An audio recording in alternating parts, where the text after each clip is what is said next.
Stuart, it's quite a subject, the history of the cinema, and in terms of social gatherings, it's had quite a history in Bath. Did it suddenly come to mind, or were you walking past the Forum and suddenly thought, oh, this used to be a cinema? Well, there's two things really. I mean, first of all, there's the idea that cinema was like a communal entertainment experience. It's something that all the people in the city would have had access to, you know, visiting the cinema, but you know, before people had television. And it seemed as though entertainment plays such an important part in people's lives, now as in the past, that having an exhibition that was to do with that pre-television world of, you know, going to the cinema, and one of the reasons why the museum was set up was to show that, however remarkable it looks, Bath, in a lot of ways it really is just like anywhere else. And the cinemas that are built in Bath and the cinema going is the kind of experience you might expect to find anywhere.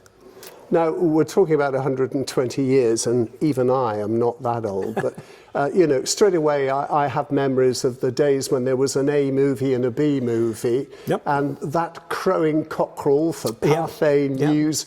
Oh, and we had Saturday morning pictures where we spent most of the time throwing ice cream cartons down from the balcony onto the people below in the Odeon at Weston-super-Mare. It's going to bring back a lot of memories for people, isn't it? I think so. I mean, I think it is something about sitting in the dark and watching a film on a large screen with a lot of other people. I mean, it's a bit like going to a football match, I think, in a way. You can watch football at home, but being there with a crowd of people is a completely different experience.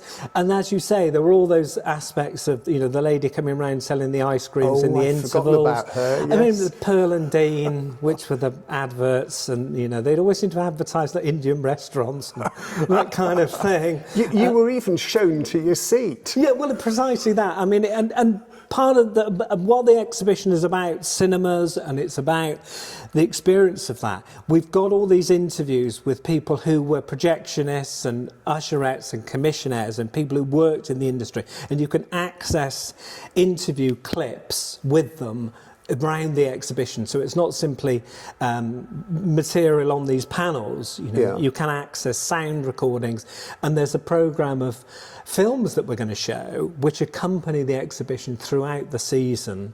I think they're once every 3 weeks. Okay. So they'll all be films that are related to Bath. So either films that were made in Bath or films about Bath, documentaries or fictional films, and Jane Austen and the whole thing. Are you showing 80,000 Suspects? Of course, of course. One of the things about 80,000 Suspects, I don't know how many times we've shown it and how many times other people have shown it.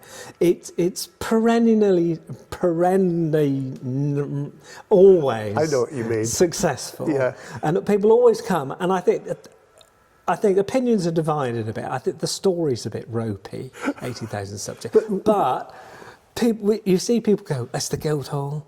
Someone's parked outside the Guildhall. And I think that's the amazing thing. You see a car draw up, and the man gets out smoking a cigarette, and he parks in somewhere where you'd never get parking now. It's ridiculous. You'd bump into a bollard. Yeah. Of course, the other thing about that movie, there was something like 600 extras, weren't there? My mum was in it, so she was one of the extras. Oh, fabulous. And I'm sure there are still people living.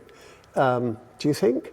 Yeah, one of the things but part of the exhibition is asking people if they have memories. Yeah. So it's like an ongoing process. You know, we put the exhibition together, but the idea is if they were an extra, you know, if they've got a particular memory about going to the cinema or something like that, you know, we'd like to hear from them and like to interview them, particularly the business about extras, because I mean, the Titfield Thunderbolts and you know, all of those films that you know, people probably can recognise themselves in it. So we'd love to hear from them. It sounds fantastic. Thank you. You're welcome.